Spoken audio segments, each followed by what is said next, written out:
अस्सलाम वालेकुम। Ramzan निगहबान ration programme कब शुरू होगा? हुकूमत ने नोटिफिकेशन जारी कर दिए है और ये अपने निगहबान जो है रमज़ान, इसकी आखिरी डेट कौन सी है रजिस्ट्रेशन की, इसके बारे में भी आपको बताऊंगा। मेरी आपसे गुजारिश है कि आपने वीडियो को शुरू से लेकर एंड तक देख लेना होगा, ठीक है।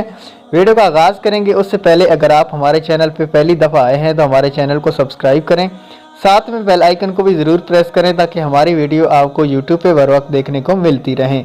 उसके अलावा अगर आप लोग भी घर बैठे पैसा कमाना चाहते हो तो वीडियो को लिंक नीचे दे रहा हूँ, जाके वीडियो ज़रूर देख लेना। पंजाब हुकूमत ने 30 लाख ख़ानदानों के लिए रिलीफ पैकेज का ऐलान कर दिया है। 25 फरवरी से मुस्तहिक ख़ानदानों को फ़ी किस्त 10,000 रुपये दिए जाएंगे। 10,000 बैंक पे आर्डर के ज़रिए दिए जाएंगे। मनसूबे के तहत bank of Punjab Lahore Pakistan post office को रोज़ाना 5 लाख पे आर्डर इंश्योर लेटर्स की सूरत में जारी करेगा। पाकिस्तान पोस्ट रकम पंजाब भर में मुस्तहिकीन तक पहुँचाएगी। महकमा डाक के जनरल समीउल्लाह खान की हिदायत पर बैंकिंग सिस्टम को खसूसी तैयारियां मुकम्मल करवा ली गई हैं। प्रोजेक्ट जो है ये बैंक ऑफ पंजाब, HPL और UBL ओमनी को दिया गया है और अब इसका जो आगाज़ है वो 25 फरवरी से किया जाएगा। हमारे पास यही अपडेट्स आई हैं। मज़ीद हमारे पास कोई अपडेट्स आएंगी तो आपके साथ शेयर करेंगे।